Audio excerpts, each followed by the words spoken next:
barren, just sun-scorched desert valley for 3 long years.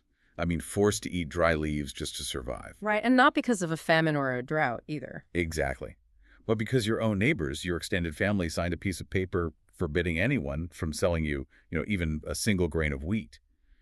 Today, we are looking at how a few ordinary men, alongside a swarm of tiny termites, actually dismantled one of the cruelest blockades in ancient history. It really is a profound historical moment. We often study history through the lens of shifting borders or massive military campaigns, but the accounts we're analyzing today remind us that the most pivotal battles are often fought within the human heart. Yeah, and within the social fabric of a community itself. And we are zooming all the way in on those deeply emotional, really awe-inspiring shifts today. Welcome to our deep dive into the Meccan period. It's going to be an intense one. It really is.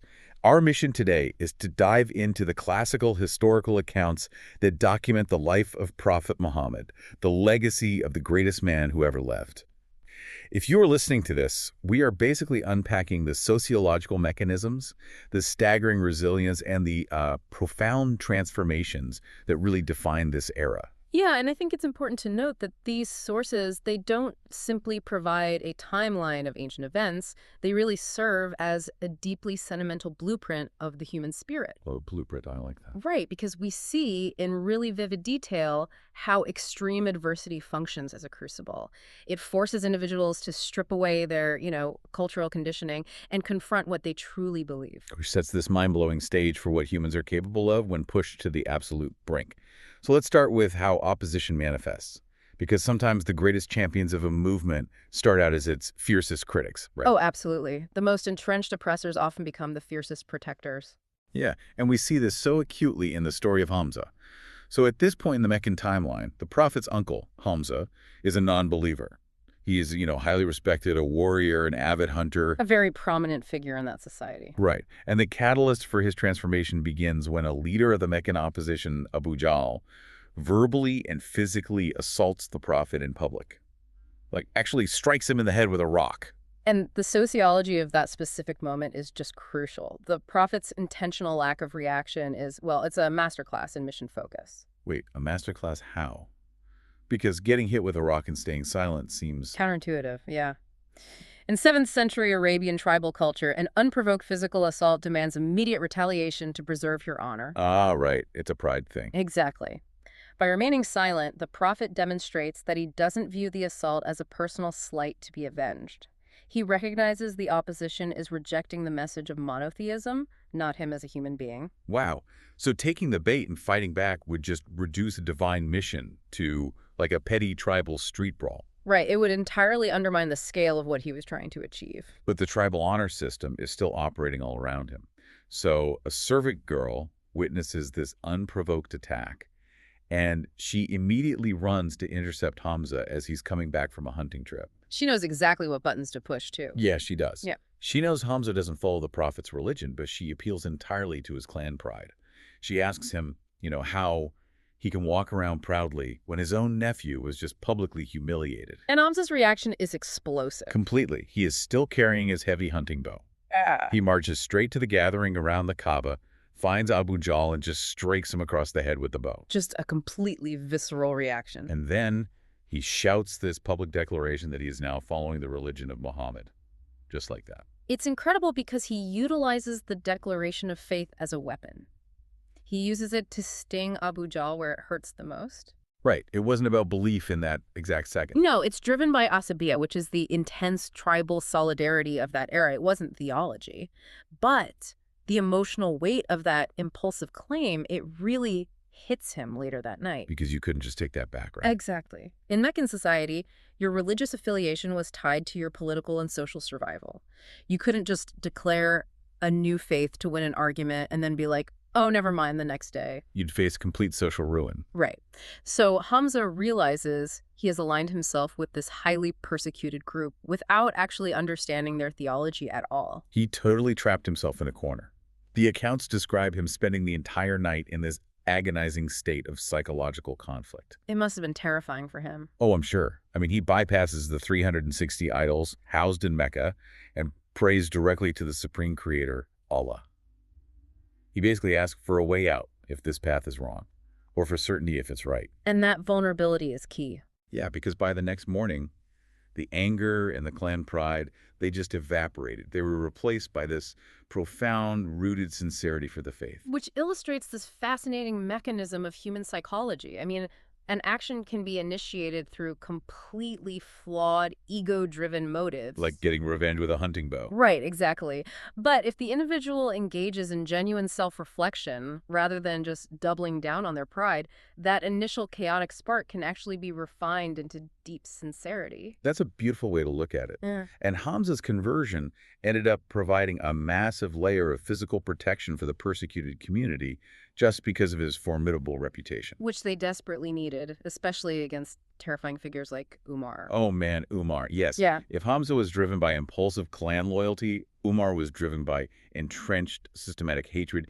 He viewed this new movement as like a literal existential threat to the social order of Mecca. He was the architect of so much of their suffering. He really was. Yet the historical accounts detail this subtle interaction that reveals a crack in his armor. Umar comes across Layla, a Muslim woman packing her belongings to migrate to Abyssinia. She is literally fleeing the persecution that he helped orchestrate. Exactly, but instead of harassing her, Umar just looks at her and wishes her a safe journey. And that moment is deeply unsettling for Umar. He genuinely believes he is preserving the strengths of his city. But confronting a mother who's being forced into exile, well, it forces him to briefly view his actions through the lens of basic human empathy. Right, rather than just strict political ideology. Yeah. And the crazy part is, when Layla later tells her husband that Umar showed sympathy, her husband dismisses it entirely. He literally says Umar's father's donkey would convert before Umar would. That is wild. But it really illustrates how rigid the social boundaries had become.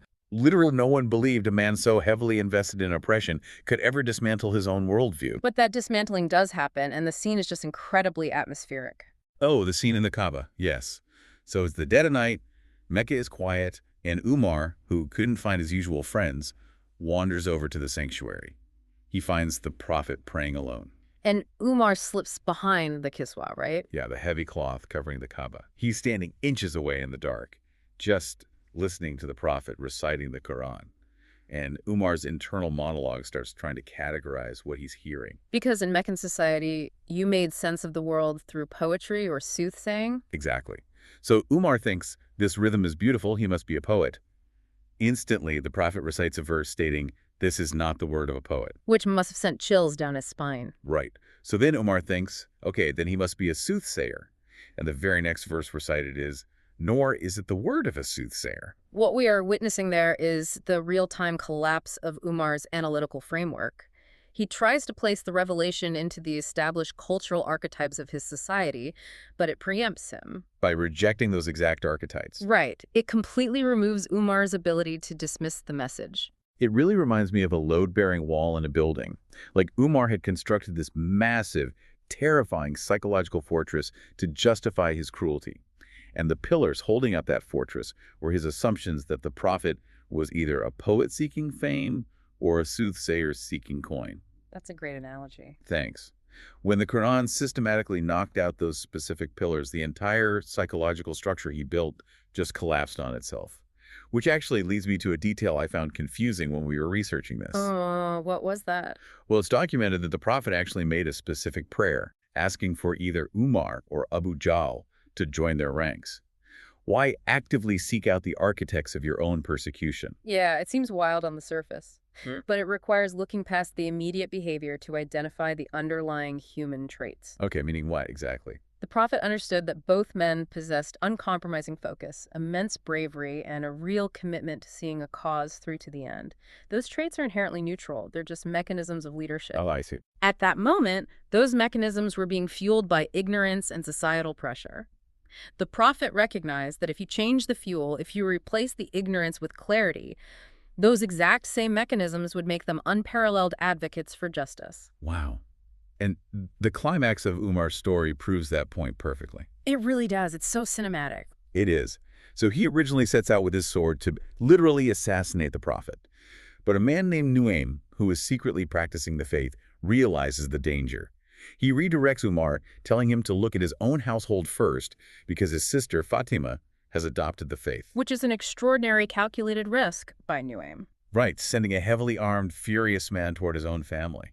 Yeah, but Nurim relies on the assumption that Umar's tribal and familial bonds will force a confrontation of ideas rather than immediate bloodshed. He's buying the prophet time. And it works, but it's brutal. Umar storms into his sister's house, catching her and her husband reading from a scroll. It was Surah Taha, right? Yes, a chapter of the Quran known for its profound spiritual cadence. So Umar violently strikes his brother-in-law, and when Fatima shields him, Umar strikes her as well, actually drawing blood. And that's the tipping point. Yeah, seeing his own sister bleed just shatters whatever remained of his hostility. He asks to read the scroll, and Fatima, showing incredible courage, refuses to hand it over until he washes himself. She forces him to approach the text not as an angry interrogator, but with physical and mental respect. Exactly. He reads it, and the transformation is absolute. He literally marches to the secret house where the believers gather, Yeah. and he submits. And the sociological impact of Umar's submission, it just cannot be overstated. Prior to this, the community operated in pure secrecy because public worship invited immediate violence. With Umar and Hamza. With Umar and Hamza, they suddenly possessed the social currency and physical deterrence required to march publicly to the Kaaba. It was a massive transition from an underground philosophy to a visible societal presence. And obviously, the Meccan leadership realizes their strategy of individual intimidation is completely backfiring.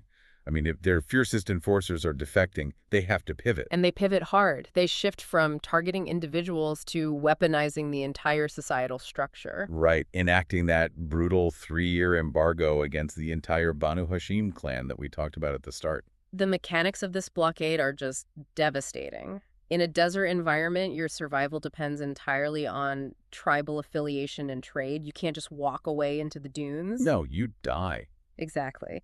So the Meccan leaders draft a pact forbidding trade, intermarriage, or any social interaction with Banu Hashim until they surrender the prophet. And what makes this particularly brutal is the tribal honor code. The non-Muslim members of Banu Hashim were forced into the barren valley alongside the Muslims. Their cultural integrity forbade them from handing over a relative to be killed. So they literally chose starvation alongside them. The accounts describe them eating dry leaves. I mean, you could hear the children crying from hunger across the valley. Yet the opposition leaders who orchestrated this are just sitting in their homes fully aware of the suffering. Which is horrifying.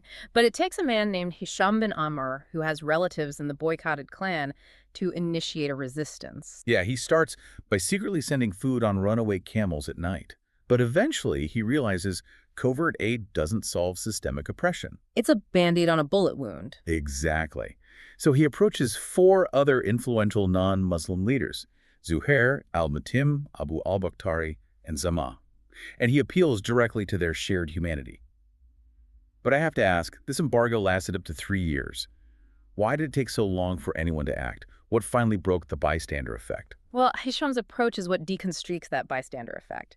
In any deeply entrenched political system, individuals feel paralyzed. They assume their single voice can't overturn a mandate signed by the ruling elite. They think, what can I possibly do? Right.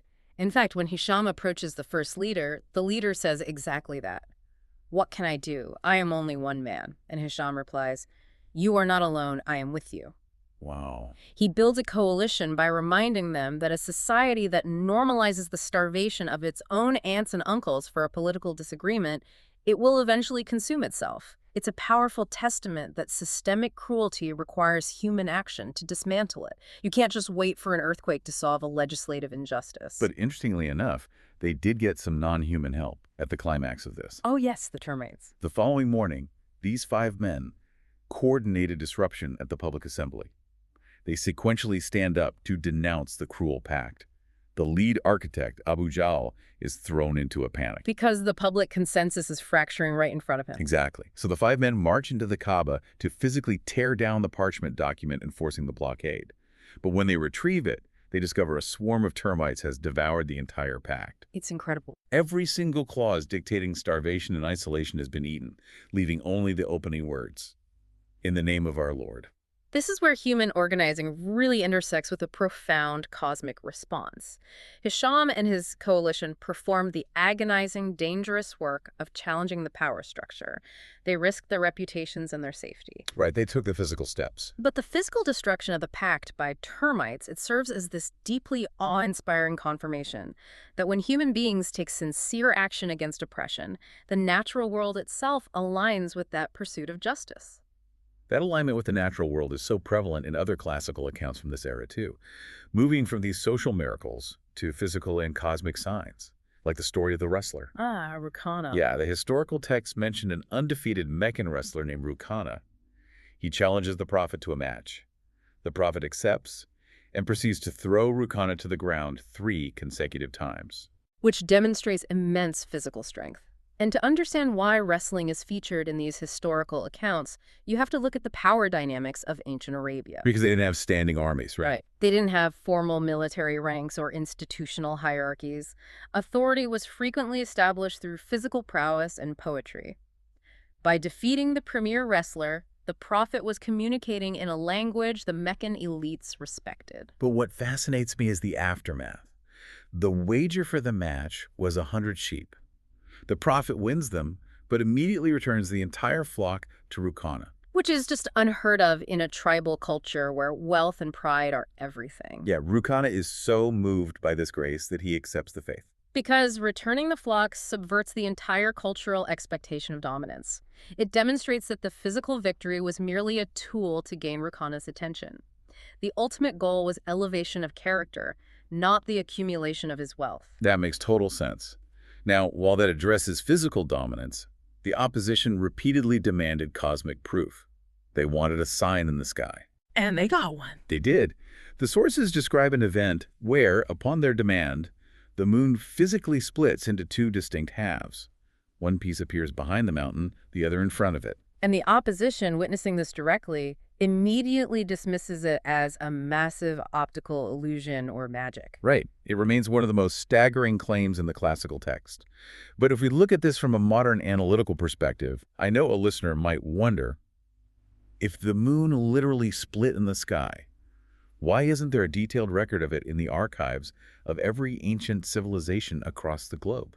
It's a fair question, but it requires an understanding of how historical documentation functioned in antiquity. First, consider the rotation of the Earth.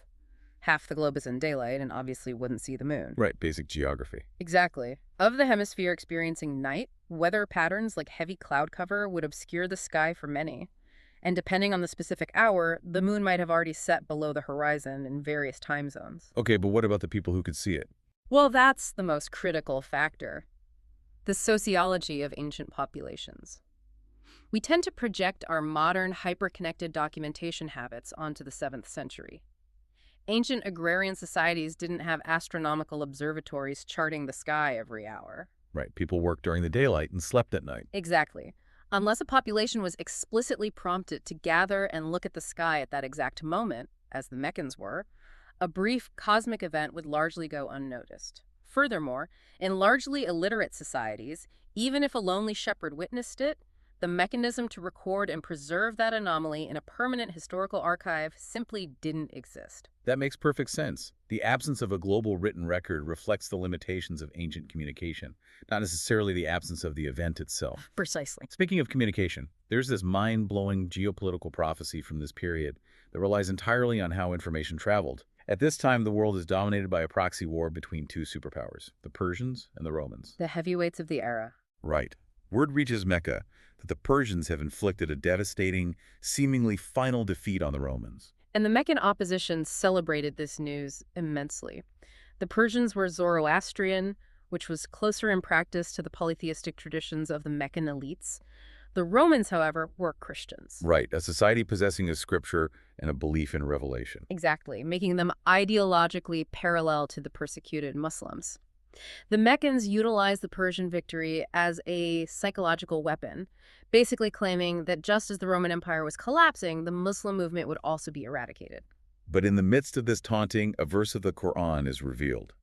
It acknowledges the Roman defeat, but states unequivocally that the Romans will achieve a victorious counteroffensive within 3 to 9 years. And it also notes that on the day of that future victory, The believers will rejoice. Yes. Abu Bakr, the Prophet's closest companion, is so certain of this revelation that he makes a massive public wager with the opposition leaders that the Romans will win within that window. Which strategically appeared to be a deeply irrational wager. The Roman Empire was fractured, losing territory rapidly, and they lacked the resources for a swift recovery. Yet, exactly 8 years later, well within the prophesied time frame, the Romans launch a stunning counterattack and defeat the Persians. And the news of this geopolitical upset reaches the Muslims on the exact same day they achieve their own legendary, strategically impossible victory at the Battle of Badr. The first major military encounter where a vastly outnumbered Muslim force defeated the Meccan elites. The precision of the timing is just extraordinary. It really is. Because the revelation stated, on that day the believers will rejoice. When first revealed, the assumption was they would rejoice merely because the Romans won.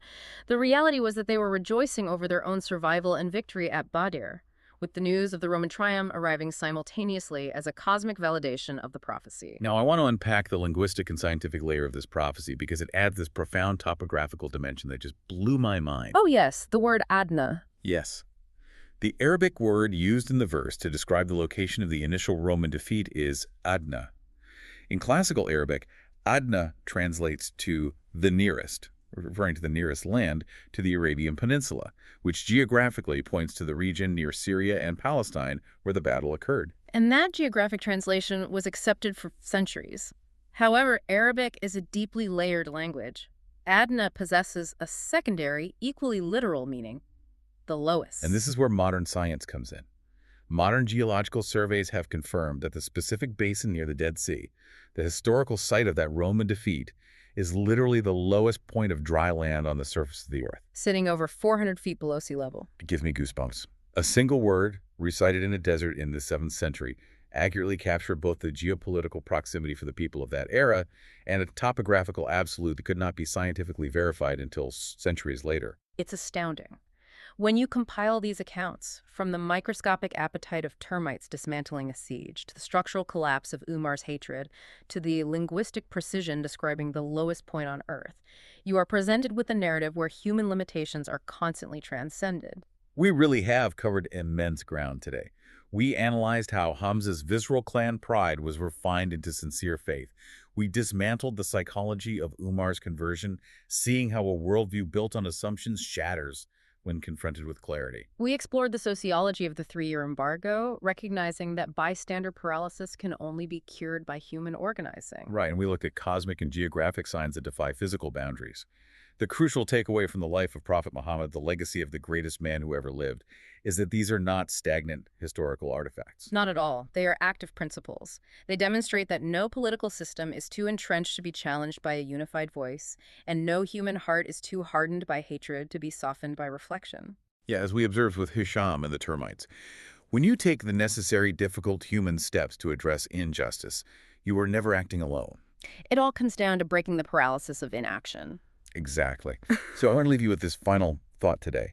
If an entire community can endure 3 years of starvation in a valley without surrendering their integrity, and if a man marching with a drawn sword can become a fiercely loyal protector through a single moment of self-reflection, what impossible barrier in your own life is actually entirely fragile right now, just waiting for your moment of sincere action?